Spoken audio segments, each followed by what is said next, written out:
hugaw maghuna-huna. Anang ingana ba? Kasi maingon niya sila nga na ako'y ginabuhat kontra sa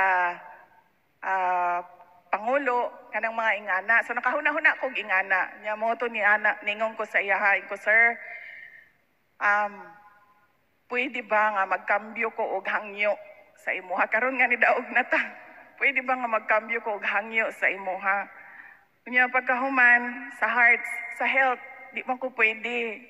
Kay dili man ko doktor, dili medical lang ako ang background. And then sa environment, lisod kaayo ang complicated kaayo ang issues sa environment. Pagkahuman sa agrikultura, dili na ko strength, dili na ko forte ang agriculture. Nota na siya DILG, kay gikan man ka mayor. Yan ako, sir, wala man ko yung problema sa mayor. Pagka-mayor na ako, pero na ako'y problema kung labad sa ulo ang governor, dili ko ganahan makiistorya sa iyaha. Sa DILG, sila may nag-handle og mga local government officials. Ako dili ko.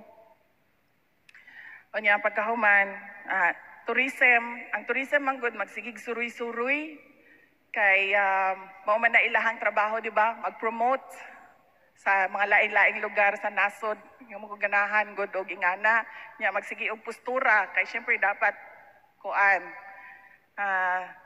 nakaayos ka permi, ingana ang trabaho sa tourism. So nahulog, nga Department of Education na lang ang nabilin. Nga na ko, sir, sa Department of Education na lang, dali ra siguro na siya. Ana siya, o sige, niya na siya, wala ko'y problema, kay balo ko, kaila ko sa imuha.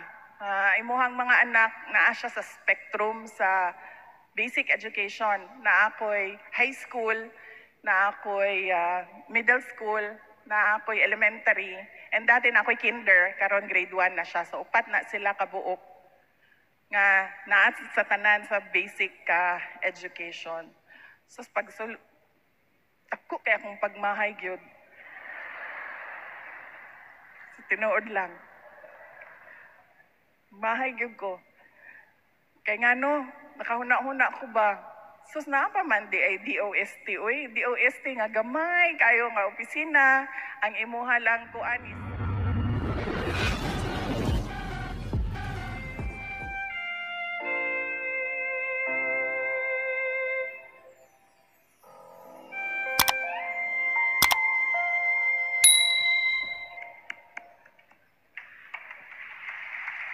Ladies and gentlemen, the Vice President of the Republic of the Philippines and Secretary of Education, Honorable Sara Z. Duterte. Daghang salamat. Please take your seats. Palihog man lingkod. Daghang salamat. Mga kababayan, ladies and gentlemen, assalamualaikum. Madayaw ug maayong adlaw kaninyong tanan. Magandang araw sa inyong lahat. Una nako ako ang mga pagpasalamat. Una ako ang pagpasalamat sa ato ang lokal na kagamhanan dinhi sa probinsya sa Zamboanga del Sur sa ilahang imbitasyon kanako nga motambong sa inyong celebration sa 71st araw ng Zamboanga del Sur. Daghan kayong salamat sa inyong pag-imbita kanako dinhi karon. Natagaan ko og oportunidad nga mobisita usab dinhi sa inyuha sa Pagadian City sa Zamboanga del Sur para natagaan ko og oportunidad nga motindog sa inyuhang atubangan para makapagpasalamat. Ikaduhang pasalamat nako mao ang ako ang personal na pagpasalamat kaninyong tanan sa tabang ninyo, sa suporta ninyo, sa boto ninyo sa ako atong nilabay na piniliay. Ang ikatulong pagpasalamat, iyahang ginapaabot ang iyahang mainiton nga pagtimbaya sa inyong happy 71st araw ng Zamboanga del Sur. Ginapaabot ni Pangulong Bongbong Marcos ang iyahang pagbati kaninyong tanan. ug ang iyahang pagpasalamat pod sa inyong tabang sa iyahang kadaugan. Ang ikaupat na pagpasalamat mao ang gikan sa amo ang pamilya Duterte. Dako kaayo mi og utang nakabubuton kaninyong tanan mga kaigsuonan namo dinhi sa Zamboanga del Sur, sa Mindanao, sa oportunidad na ginahatag ninyo kanamo nga makatrabaho sa ato ang gobyerno. Daghan kaayong salamat kaninyong tanan. Ang atuang tema sa dinhi sa Zamboanga del Sur mao ang HEARTS, HEARTS, Health, Education and Environment, Agriculture, Roads and Bridges, Tourism and Security, Beat Faster in Zamboanga del Sur. Kibaw mo, pagkakita nako nga duna mo'y gina-brand sa inyong kinahanglan buhaton dinhi sa inyong probinsya. Nakahinumdum ko sa ako ang panahon nga mayor ko sa amo ang syudad sa Davao. Kaniadto sa ako ang termino atong 2016 gipanganlan namo siya og biyaheng DU30, DU30.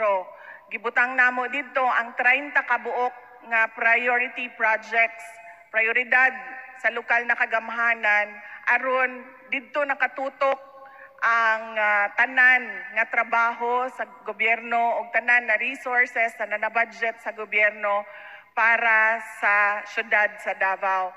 Unya, sundan na lang sa mga tao kung unsa tong nabuhat na o wala pa tong nabuhat para sa syudad. Importante nga dunay ingana nga vision ang inyong lokal na kagamhanan, ang inyong gobyerno aron kamong tanan makasabot mo kung asa padulong ang inyong syudad, asa padulong ang inyong probinsya. Siyempre kitang tanan ang gusto nato malinawon nga pagpamuyo sa ato ang mga lugar, sa ato ang mga balay, ang ato ang mga anak makaeskwela nga dili ta mahadlok nga dunay mahitabo sa ilahang paglakaw padulong sa eskwelahan pauli sa balay. Mao nang kinahanglan nga dunay pagplano, dunay dalan nga makitan ang mga tao nga mauni ang kinahanglan nato buhaton. HEARTS, Health, Education, Environment, Agriculture, Roads and Bridges, Tourism and Security. Dili siya layo sa gibuhat namo kaniadtong mayor ko sa syudad sa Davao. Pero tong nisaka nako sa Office of the Vice President, daghan na o gamay na ang opisina, dili na siya ingana kadako nga pareho kag mayor sa syudad sa Davao.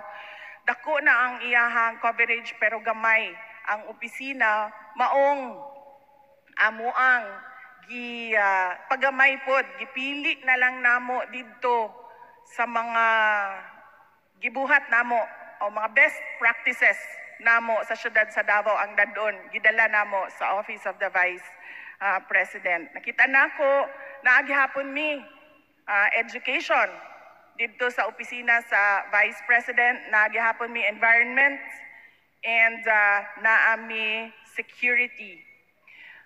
Ang edukasyon, maghatag una kog updates kaninyo sa Department of Education. Bagulang nahuman namo ang pag-review nga gisugdan sa administrasyon ni Pangulong Duterte sa leadership ni Secretary Liling Briones ang pag-review sa K-10 curriculum o katungdaan na curriculum.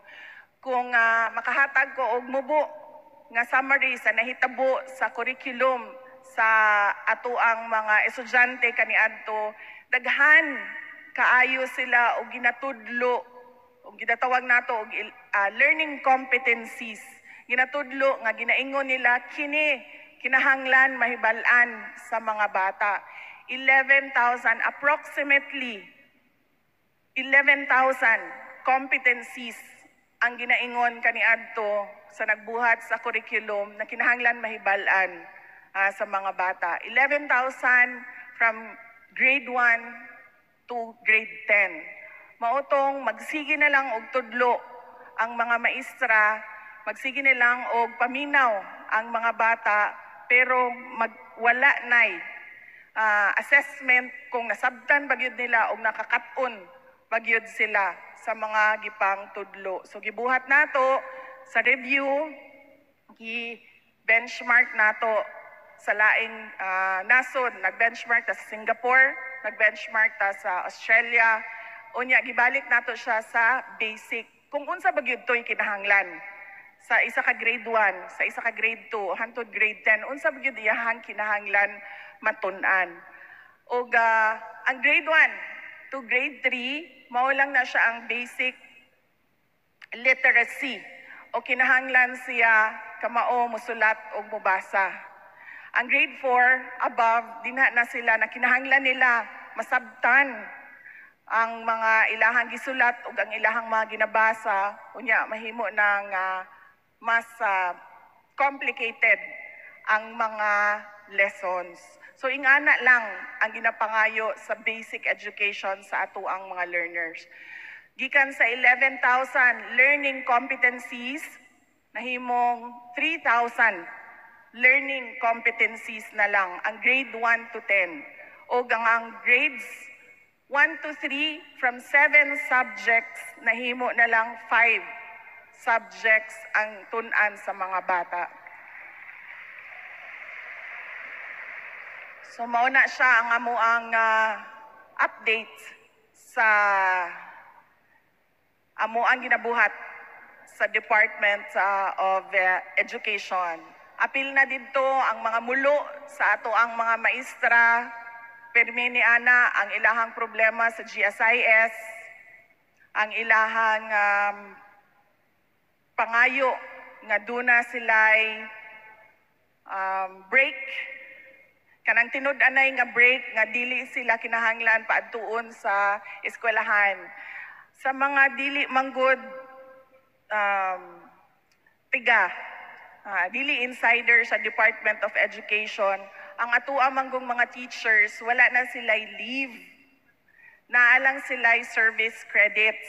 Dili na sila maka-leave. Kinsa ba yung mga maestra diri? Natay mga teachers? Mo di magsige mo ganaana di ka mga teachers day. Oo. Yes. So wala sila'y leave. Diri na lang ko makikistorya kay kabalo naman mo. So wala sila'y leave. Mo nang magsige sila og pangayo pareho sa atoa. Doon na tay 15 days nga vacation leave, doon na tay 15 days na sick leave. Ang ato ang mga teachers walay ingana. So kung mag-volunteer sila, tagaan sila service credits, katong service credits mo na ilahang ginagamit para maka-leave sila. Mo nang balik-balik ang hangyo sa ato ang mga maestra nga ihatag sa amo ang tinud-anay na break. Og amuan na siyang giistoryahan sa sulod sa Department of Education. Mo kuan lang ko sa inyo gamay unsa kalisod ang ako ang trabaho sa sulod sa Department of Education.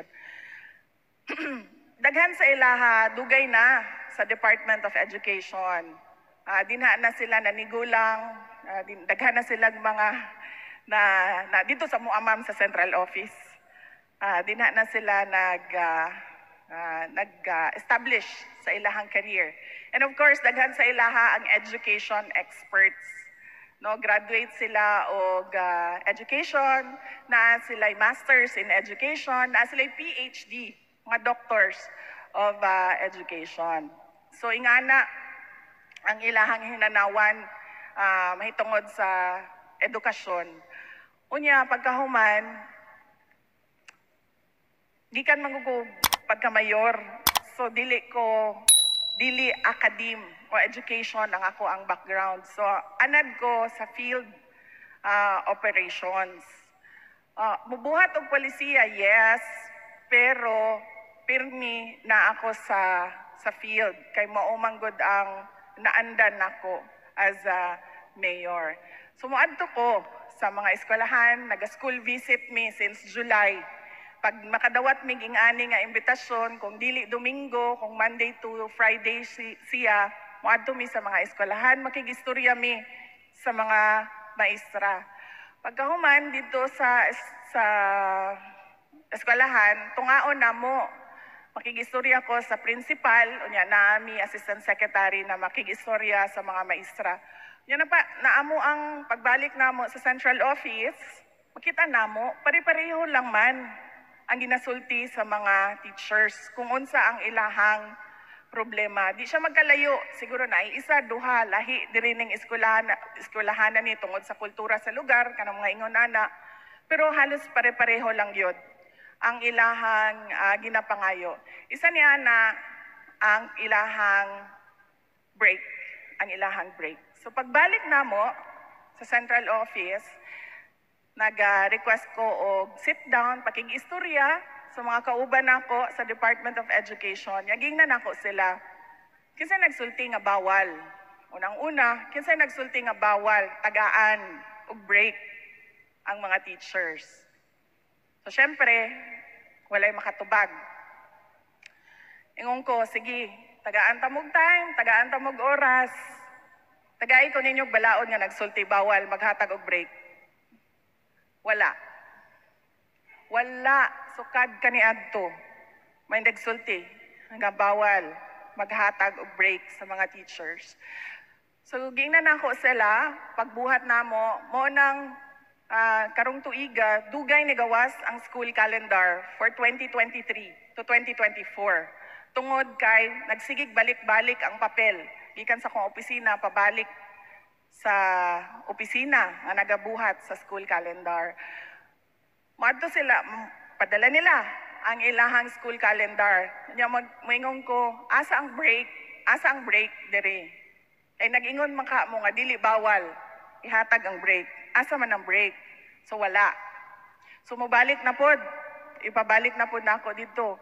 Nya moingon ko ingna sila nga buhatan na. So ilahan na pong sulat, ibalik na pod nila sa kuha. Unya pagbalik, mangutan ko asa man ang break dire. Side note, asa ang break dire? Wala. Pangutan na po ko kinsa nag-ingon bawal maghatag og break? Wala. Balik na sa ilaha. Ipabutang ang break. Siguro, sultian ta mo, mga ma'am ug sir, mga kalima may magsigig ana-ana. Di na lang ko musulti kung unsa na strand ang nibuhat ana. Pero balik-balik. Anak ko, pagka-ending, magsugod na ang brigada eskwela, wala pa school calendar. Anak ko, sa ako ang kauban sa Office of the Secretary. Anak ko, di ba abogado man ka? Siya, ko, sa akong pag-check, abogado man po ko, lingkuran tani, anak ko, one day, ko lingkuran tani, kubuhato na to ang school calendar. Tapos ni anak siya magtawag ta og na taga DepEd, kanang dugay na sa DepEd, ko ayaw na tawaga kay nagbalik-balik naman ning papel good. We cannot afford na ma-delay pa ang school calendar kasi mao ang basihan sa pagplano ba. So gibuhat namo. Nagsugod mi o alas 9 sa buntag, nahuman mi alas 4, alas 5 sa hapon para sa department order sa school calendar. And then nabuhat namo. Nagsige lang ihap-ihap, mano-mano og ihap, asa diri ang 30 days. Ang 15 days nga kuno VL, ang 15 days na kuno sick leave para sa mga teachers. And we were able to do it in one day namo, nabuhat namo, na nahatagan ang ato ang mga teachers og 30-day break sunod tuig by end of school year. Ing ana kalisod makig-istorya sa mga tiga-Department of Education. Wala ka kasabot ngano nila ginabuhat, and most of the time, pagpangutan-on mo sila, ngano ginabuhat na ninyo, wala sila'y rason, wala sila'y explanation. It's the same. I'm sure madunggan na ninyo ang ato ang mga maestra, daghan kaayo ginabuhat, wala na sila gatudlo. Moingon sila nga galuto mi para sa school-based feeding program. Nagadiworm mi og mga bata, buadto ko giskwelahan mo ana ang mga maestra sa ako. Inday Sara, dili mi mga BHW, dili mi mga nurse, dili mi tiga DOH, ngano man mi ginapadi-worm og mga bata. Ngano apil man na sa amuang trabaho. Pagbalik nako sa central office, ingani ka grabe gyud ma'am. Grabe gyud. Pagbalik nako sa central office, ingko ngano gadi-worm ta og mga bata. Kay kuno dili daw mag school-based feeding program kung dili mag-deworming. So ni anak ko, sa ato pa ani og dili na mawalaan og bitok ang bata, di nato napakaunon. Ingana lang ka, common sense ba? In sila dili pod. So nganong gadi-worm man ta? Ihatag na ninyo sa City Health. Ihatag na ninyo sa Municipal Health Office. Kay sila may nakasabot og unsa nang ginabuhat sa deworming. So ingana ka hindi na ko ma-explain sa inyo ha ang struggle sa sulod sa Department of Education. Kaniadto manggod bago mi nagsabot ni Pangulong Marcos nga mudagan mi nga magtandem mi, bago mi nagsabot, ingon ko sa iya ha, ingon ko, sir, pwede ba kung mudaog ka og presidente, maghangyo lang ko og trabaho, cabinet position, kay wala may ginabuhat ang Office of the Vice President. Wala man gyud siya proyekto, wala man gyud siya mga programa. Kung unsay gusto sa Vice President nga dadon ng programa, maunay ipadagan sa opisina. So ningon ko sa iya ha, nga gusto ko mag Department of Defense. So nangutana siya sa ako, nga na sabi niya, wala may problema. Nga na siya, bisan unsay imuhang gusto, Inday Sara, basta mo daog lang ta. Makapromise ko sa imuha, ni ana, kawa pa man ta mo daog. Pwede pati kaingnan tanan nga gusto nimo. So duha naman to akong gipangayo sa iya ha. Unang-una, Department of Defense, and apa ko isa nga gipangayo. Ingon siya, oo. Tong naana, ang nadaog nami, nakahuna-huna ko ng anak ko nga ang Department of Defense manggod holds the military power. And then nakahuna-huna ko, basin manggod nga dunay huna-hunaon ang mga tao nga lain ang pangutok, hugaw maghuna-huna, anang ingana ba, basin maingon niya sila nga na ako'y ginabuhat kontra sa Pangulo, kanang mga ingana. So nakahuna-huna kong ingana. Nya mo to ni ana, ningon ko sa iyahain ko, sir, pwede ba nga magkambyo ko og hangyo sa imuha? Karon nga ni daog na ta. Pwede ba nga magkambyo ko og hangyo sa imuha? Nya pagkahuman sa hearts, sa health, di man ko pwede. Kay dili man ko doktor, dili medical lang ako ang background. And then sa environment, lisod kaayo ang complicated kaayo ang issues sa environment. Pagkahuman sa agrikultura, dili nako strength, dili nako forte ang agriculture. Nota na siya DILG kay gikan man ka mayor. Yan ako, sir, wala man ko'y problema sa mayor.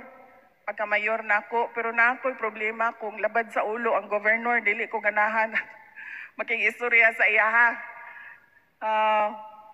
Sa DILG, sila may nag-handle og mga local government officials. Ako dili ko. O niya, pagkahuman, ang tourism man good, magsigig suruy-suruy, kay mao man na ilahang trabaho, di ba? Mag-promote sa mga laing-laing lugar sa nasod, yung mga ganahan, good og ingana, niya magsigi og postura, kay syempre dapat kuan, nakaayos ka permi, ingana ang trabaho sa tourism. So nahulog, nga Department of Education na lang ang nabilin Niyan ako, sir, sa Department of Education na lang, dali ra siguro na siya. Ana siya, o sige, niya na siya. Wala ko'y problema. Kay balo ko, kaila ko sa imuha. Imuhang mga anak, naa siya sa spectrum sa basic education. Na ako'y high school, na ako'y middle school, na ako'y elementary. And dati na ako'y kinder, karon grade 1 na siya. So upat na sila kabuok nga naa sa tanan sa basic education. So pag ako kaya akong pagmahay gyud. So, tinuod lang. Mahay gyud ko. Kay ngano, nakahuna-huna ko ba? Sus na pa man di ay DOST. Uy, DOST nga gamay kayo nga opisina. Ang imuha lang kuan is research and development. Imuha lang paniguraduhon nga kanang we have that very strong na science, math and science education. Pagkahuman ang mga scientist nato dapat funded sila sa ilahang mga innovation. Yan na naman ko din mo nang ginaingon sa Bisaya nga nabasa naman ka, kaligo na lang yun og taman yun, kuwaig sabon og shampoo. So mao na ang updates namo sa Department of Education. Daghan pa na siya. We did our basic education report ni adtong January, and ang amuang basic education report will come every January until mahuman ang term ni President Marcos, mahuman ang amuang termino kung di ko niya pahawaon sa DepEd. And sa environment, and sa health, sa Office of the Vice President, doon namin medical and burial assistance sa amuang mga satellite offices dinhi sa inyuha tuwa sa Zamboanga City. Ang amuang satellite office sa Office of the Vice President. Kining medical and burial assistance, dati pa ni nga project ni Vice President De Castro, Noli De Castro, and then carry over lang siya sa mga nisunod na mga Vice President. And gikuha po nako, gipadayon nako ang iyahang programa. And sa environment, if you can remember, or if you heard, doon nami pagbabago, 1 million bags and 1 million trees.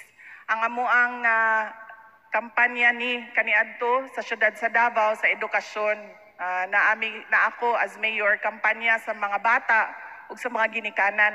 Importansya sa edukasyon o ikaduha, importansya sa pagplano sa pamilya. Kay daghan sa mga pamilya nagbalik-balik ang kalisod sa ilahang pamilya tungod sa kadaghan sa anak. O sa security, sa seguridad, doon ako'y additional task gikan kay President Marcos as co-vice chair sa National Task Force to End Local Communism, LCAC, NTF LCAC. So mauna siya ang mga updates. And nakita na ako nga swerte kaayo ang probinsya sa Zamboanga del Sur kay kung unsa tong prioridad sa administrasyon ni Pangulong Marcos, mausab ang makita nato nga prioridad sa probinsya. But pasabot naka-align ang inyuhang lokal na kagamhanan sa national government, sa 8-point socio-economic agenda ni President Marcos. So muna siya ang mga updates nako gikan sa Department of Education, sa Office of the Vice President. And as a former mayor, gusto lang nako pod ma-share sa inyo ang importansya sa panaghiusa sa katawhan sa isa ka lugar. Kinahanglan unang-una masabtan ninyo kung asa ang inyong lugar, asa ang inyong probinsya padulong. Mao nang duna tay vision, duna tay branding, mahinumduman sa mga tao. Mauni ang kinahanglan nato buhaton. Ikaduha, kinahanglan pari-pariho ta og direksyon sa ato ang gusto makita sa ato ang lugar. Ingon ko ganina, after all, basic ragyod kaayo ang gusto sa mga tao. Ang gusto sa mga tao, malinaw nga pagpamuyo. Nga di sila mahadlok, makatrabaho sila, og tarong, makanegosyo sila. Nga walay mangayo, walay mangikil sa ilaha. Ang ilahang mga anak, makaeskwela, o mabuhat nila kung unsa ilahang gusto para sa ilahang pamilya. So mauna siya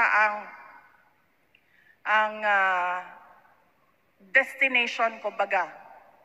Mauna siya ang target na sa biyahe sa inyong probinsya. And you'll never go wrong with your priorities.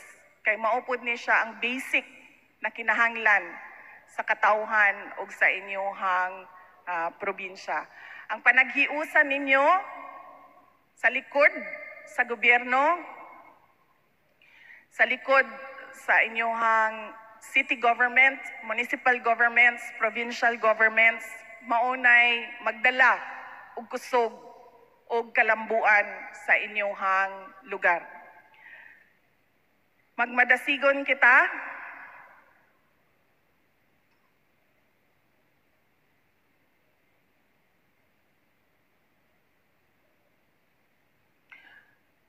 mga kababayan, patuloy tayo maging matatag para sa isang bansang makabata at mga batang makabansa. Ang lahat ng ating ginagawa ay para sa Diyos, sa bayan at sa pamilyang Pilipino. Syukran. Thank you very much. Once again, the Vice President of the Philippines, Sara Z. Duterte.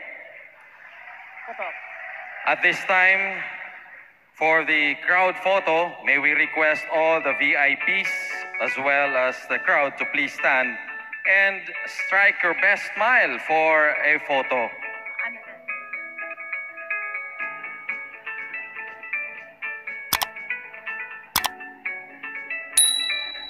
May I request the provincial officials to please get ready? Provincial officials, please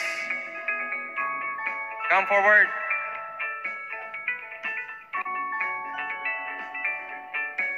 Please prepare. Ready na diri sa kuan. To be followed by the local chief executives. Local chief executives, Please prepare. please prepare. Our mayors.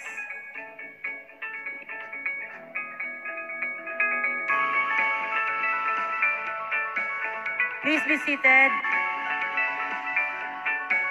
Local chief executives, please.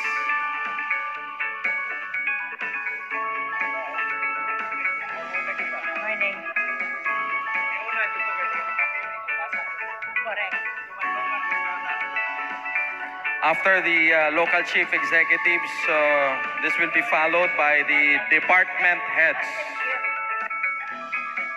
Department heads, please get ready. Department heads to follow the local chief executives.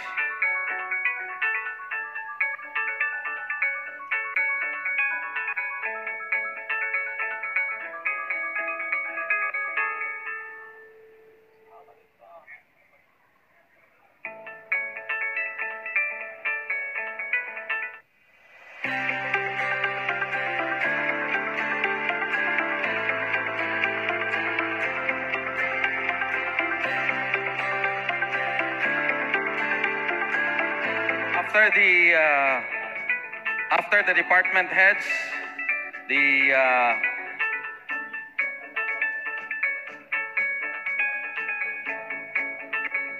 Department heads, please come forward and get ready.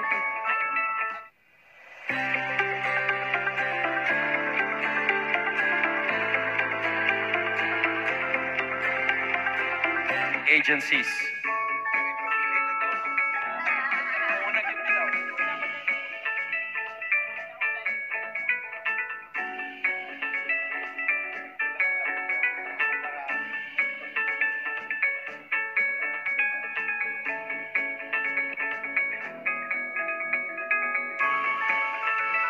Line agencies, please prepare.